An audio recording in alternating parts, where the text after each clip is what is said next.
Welcome back, everyone. This is part 8 of my video tutorial on how to build a very basic Starship Enterprise using Sketchup. The version I'm using here of Sketchup, incidentally, is Sketchup 2017, which is well old, but I think it's pretty much the last free version they ever released. And yeah, I'm pretty sure this is going to get more and more obsolete and phased out as time goes on, if it hasn't done already. I do find it still fairly useful and gets the job done as far as I like to use it. But I am eventually going to have to probably pony up and start paying for SketchUp at some point if I want to carry on using it in the future. That's just a sad reality, really. Anyway, cracking on with the model. Last time we went over how to split the model into two halves. This ensured then that when you are adding effects or details to one side of the model, you will also be adding them simultaneously to the other side because it's mirrored. All right, so in terms of adding these effects, if you want to just add details to the surface like so, obviously you can do. They look absolutely fine as they are. It's fairly low memory to do so as well. But what you've done essentially is I've intersected these rectangles with the surface here, and they are now added on as two-dimensional images. So I can color them in, add some little lighting effects here, use that kind of 60s yellowy glow. And obviously not everyone's at home, so maybe we'll just switch a few of them off. There we go. So there we go. That's cool. And as we've already explored, that's already been mirrored on the other side as well. Fantastic. Now, this is absolutely fine if you're rendering. I haven't got any problems with that. It does save a little bit of memory as well, which is great. As you can see here, I've got the hidden geometry in full view. Let's get rid of that. Okay, now, how about if I wanted to get rid of all of the color? So we just go to monochrome. And how about if I wanted to also get rid of all of the edges as well? Now look at that. Because I've added these as a surface detail only, it doesn't actually come through as a 3D effect on the model. Now, that may be fine. However, if you ever wanted to 3D print your model, the 3D printer needs an actual depth to those windows in order to recognize it as something to mold, essentially. It can't deal with two-dimensional surface details because obviously they haven't got any depth to them. So what you'll need to do, let's just come back and undo everything we've done. Not profiles, I want to have a look at the edges.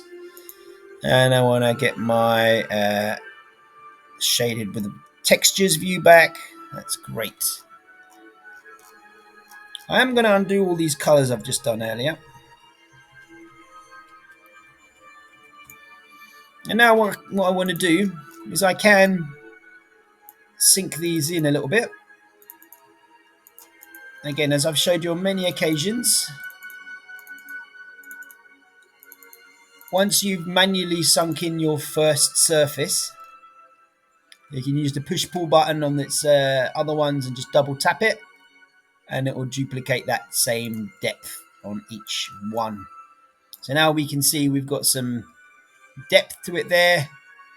I've left two here just the surface details, again, just to demonstrate. Maybe I'm laboring the point. But once again, if I just go and I get rid of the edges, you can see now all of a sudden that my two-dimensional surface details disappeared entirely, but my three-dimensional one is still very visible. And that will be molded into the model if you wanted to 3D print it. So the general way you do that in SketchUp is that you export the file as an STL file, 3D model. You have the STL option there. And then you can export that as an STL file. STL files, I don't think, have any kind of surface textures on them. It literally is just the actual model itself. Perfect for 3D printing.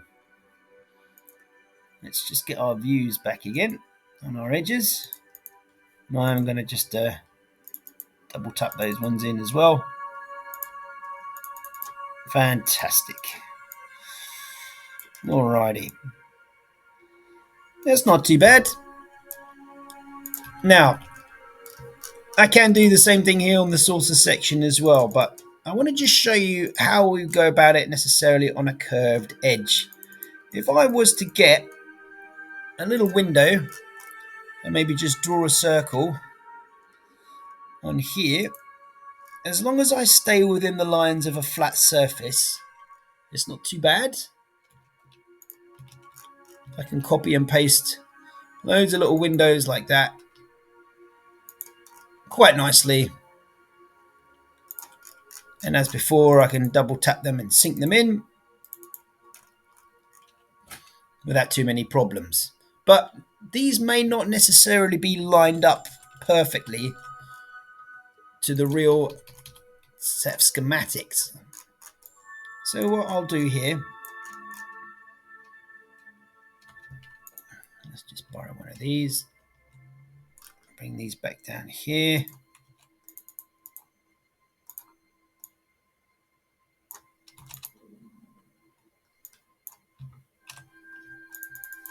I'm going to reduce that back down to a two-dimensional image, just so we can get them placed properly. Go back to our camera of a parallel view. Again, very handy if you're lining up specific things to a model. Now, look, there are different sized windows on this secondary hull here, I see.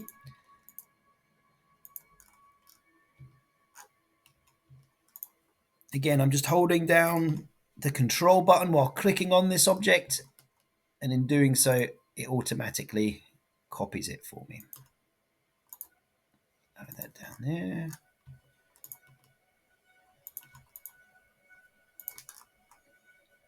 There's a few up here as well.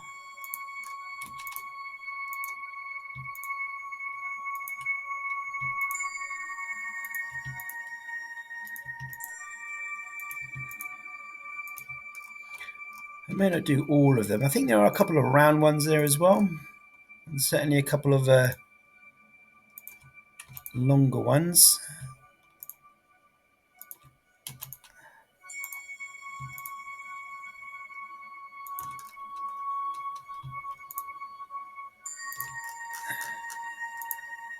All right. Just for argument's sake here, I could, if I wanted to lengthen up this particular window to match the black one and the texture behind it, I could click into it and just use one set of sides, just highlight one edge there, including the curves, and just slide it along. But of course, that's going to happen on all of them because they're all components. Another way of doing it is I could right-click it, make it unique, and then anything I do on this particular one won't have an effect on his neighbors like before. However, it is kind of handy to be able to highlight one single window and then have all of them reacting in the same way, especially if I'm trying to push or pull. So, whilst maintaining this as a component, just make sure, yeah, there we go. I'm just going to use the scaling button because I'm not actually going into the particular box and editing it that way. It allows me to muck around with it a little bit.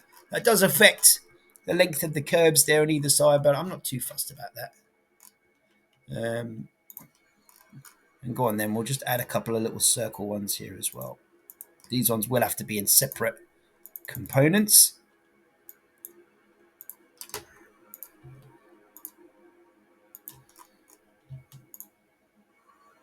There we go. All right. Not exactly every single window. Just do a couple more back here.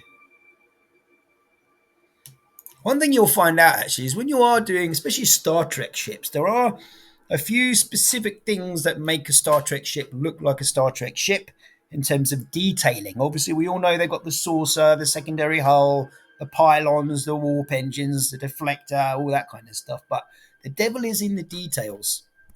Obviously, they'll have windows They'll have these. They should have these navigational running lights as well, which need to be added in. They'll obviously sometimes have like little vents and little boxes and other little greebles and stuff to add as well. So, yeah, obviously the more you add, the more authentic and the better it looks. So here we go. I know now that this set of windows is pretty much well aligned to where I need it to be. It's well aligned perfectly to the original set of schematics, and I'm relying on these to be fairly faithful and accurate. So I'm going to push pull all of these up again. Let's go back to a perspective view. Ooh, may have done that a bit too much. There we go. Great. And we'll do all of these ones, these circular ones there. All right. Now, I'm going to take my 1/2 of my secondary hull. Yep. I'm going to copy that, paste it into place, and then slide it along. And I know that to perfectly match it up, as I was doing before, I need to forward that by about 100 meters. So let's just do that along the red axis there. 100. Lovely. And you can see now that all my perfectly placed windows are all cutting through the hull.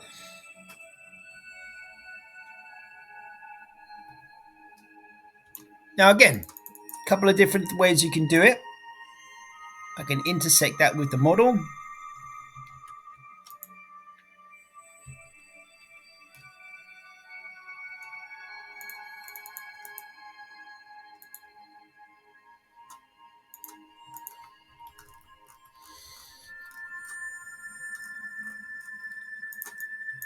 And hopefully, how does that look? Not bad. There's my windows there. Again, only added on as surface details. So if I was to make the edges disappear, again, they become invisible. If I wanted to add some depth to these ones, I've got a slight issue now because some of these windows cross over surface lines. You can see here, they're not neatly just in the space of one flat surface like the circle I showed you before, like this one. So with this circle, if I wanted to just sink it in, no problem at all because it's within that surface line. However, this one here, for example, this window crosses over. So if I was to try and get that to sink in, you can see I've got an issue here because this surface and this surface are at slightly different angles.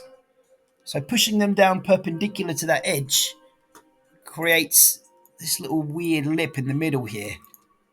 And again, if I wanted to, I could highlight both sides there, intersect them with each other, and get rid of the edges. But it's a heck of a long way of going around doing that for every single window. It's not really practical. So that ain't going to work.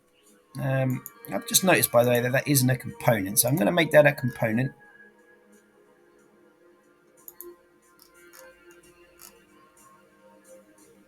And we will place this where it needs to go there. Cool.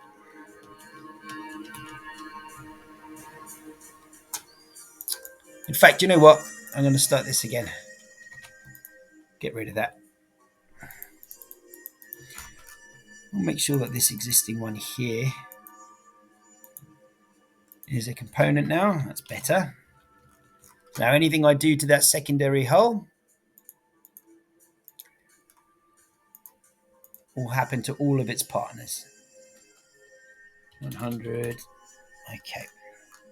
All right, so we're back where we were. We've got our secondary hull now, which is a component. So hopefully now if I click on that, there we go, it affects all of its other ones. You see here. So anything I do on this one will now show up on the other models. But I still want these windows to be sunken in slightly. Okay, so here's what I'm going to do. I'm going to select one of these windows, which in turn, because they're all components, it selects them all. I'm going to soften them so all of the lines along the edges there disappear. Excuse me. And I'm also going to reverse their faces. Again, we've done something like this similar. Same principle, different application. Okay. We'll select all of them now. I'm going to cut. I'm going to paste them into place. I'm going to right click and I'm going to explode. So now they all directly interact and are stuck onto this model. And just to make sure, I'm going to intersect all their faces with the model there. And you see what happens on the edge there. I don't know if you can see that there, but before I intersected it, there was no defining edge here. Now there is. Which means, if I get rid of the hidden geometry, I can just highlight the tips of all of these guys, get rid of them, and it should hopefully leave the windows underneath. Let's just select these edges here, these faces here.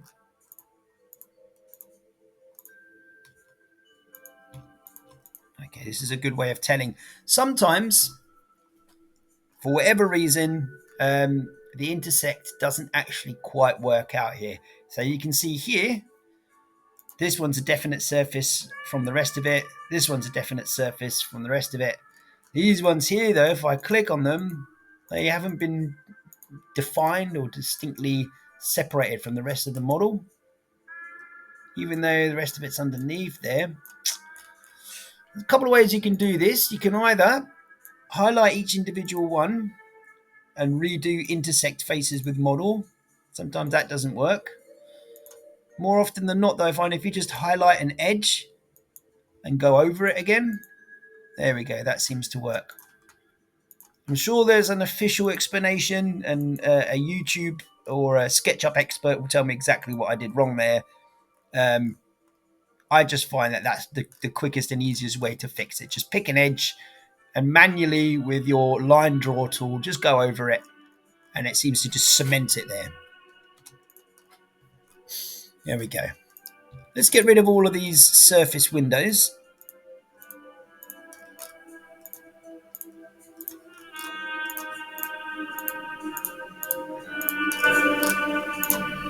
Quite a few to click. We're going to Control X, cut them. And you can see these windows go all the way down there. Okay. Now I'm going to paste these in place. And what I'm going to do, I'm actually going to turn these into a separate component as well. So I can move them all into as one, essentially. Once there, I'm going to sink them in. Again, not too much, maybe something like 0.03 meters. That's a good little depth, just to add a little bit of an indent. As it is, because these are outside of the component, the rest of the model doesn't show them there. But as soon as I cut them, click into the component, and then paste them back into place, all of a sudden they'll all appear there now. Perfect.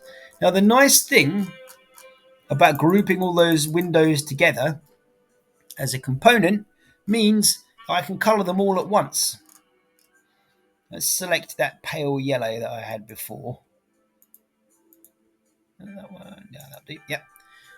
Now instead of having to click into each one separately, which I can do, is fine.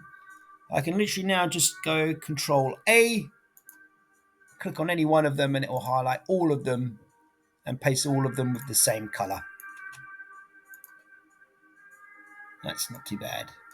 And then once again, if I wanted to sort of add the effect that a couple of people are asleep or not quite at home, I can just click on a couple there and do black. Cool. Beautiful. So the way I've done it now is I've got my windows. I know that they're perfectly placed. They're all intersected with the rest of the model. They've all got texture, so we know which lights are on, which lights are off. But also, if we were to get rid of the edges, we can see here, and even if we were to get rid of the textures or the colors, those windows are now hard modeled in. Now, you don't necessarily have to do that for all of your windows if you don't want to. But certainly if you're 3D modeling, I do find it's a nice way of dealing with that.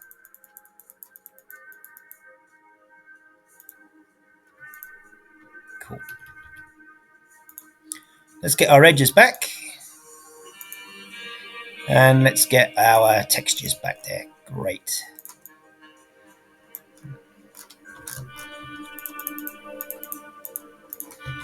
You know what? I'm going to cut these windows out.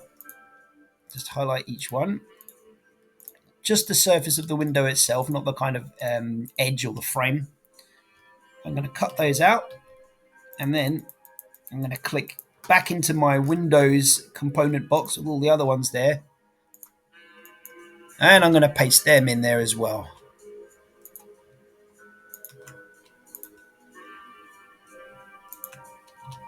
And again, one or two of them is just going to be black. Good.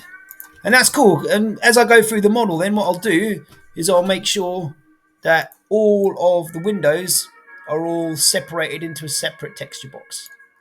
And again, let's address the issue of that of those junk files I was talking about before.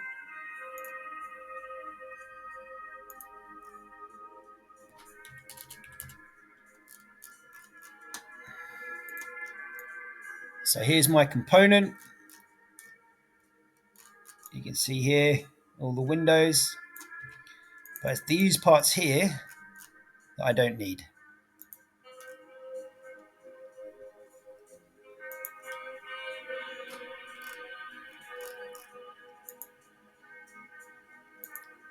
Now, some of these windows are intersected and some of them aren't. So I'm just going to right click on the windows there. Because otherwise, if I try and get rid of this junk file here, I'm going to get rid of that teeny little bit I need, which is just the rim or the edge of that window. Doesn't serve to have any gaps in there. So I think I'm just going to highlight the windows themselves and see if that works. See if we can intersect those with the model. Ah, that's worked. Not bad.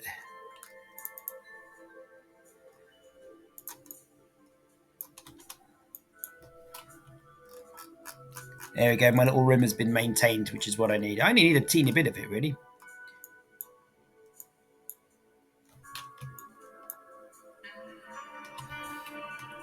So I'm just going to highlight the bottom of all of these, making sure not to highlight anything else and delete that by accident.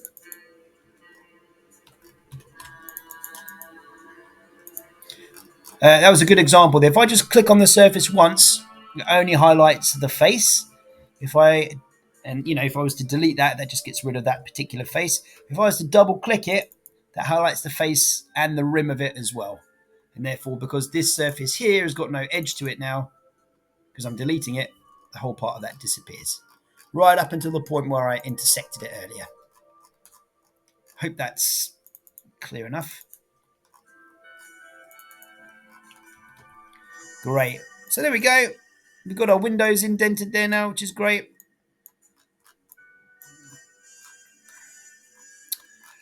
This here demonstrates something interesting that happens with SketchUp. When you have like a smooth, softened surface without the edges visible, and then you start intersecting other bits with it, which do have edges visible, it starts to warp and create these weird sort of texture deviations here, which don't look great.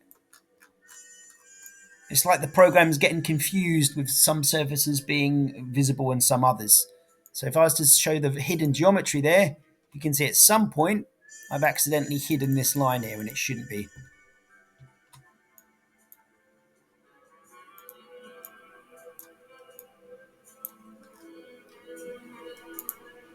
I get that to the right level. That weird sort of texture warping effect on the surface there should hopefully disappear. This one wants its edges, so I'm just going to highlight those. Make sure they're hard. Don't. And again, we don't want the separation line down the middle of the model visible. So as I did before, I'm just going to highlight it all and soften that. Cool. Don't need those bits there. I'm just being a bit pedantic now and tidying up. Cool. Not bad. Let's have a look at that warping effect. Well, that distortion effect is still there. It's not too bad. Better than it was. Okay, that'll do for now. So that's the windows on the secondary hull done. What I'm going to do is show you on the next video how to work on some details on the saucer section as well. And eventually, fingers crossed, we'll get around to some texturing as well. All right, guys, thanks for joining me on this one. Give the video a thumbs up if you liked it, and I'll see you on the next one. Bye. What I'm going to do is show you on the next video how to work on some details on the saucer section as well. And eventually, fingers crossed, we'll get around to some texturing as well. All right, guys, thanks for joining me on this one. Give the video a thumbs up if you liked it, and I'll see you on the next one. Bye.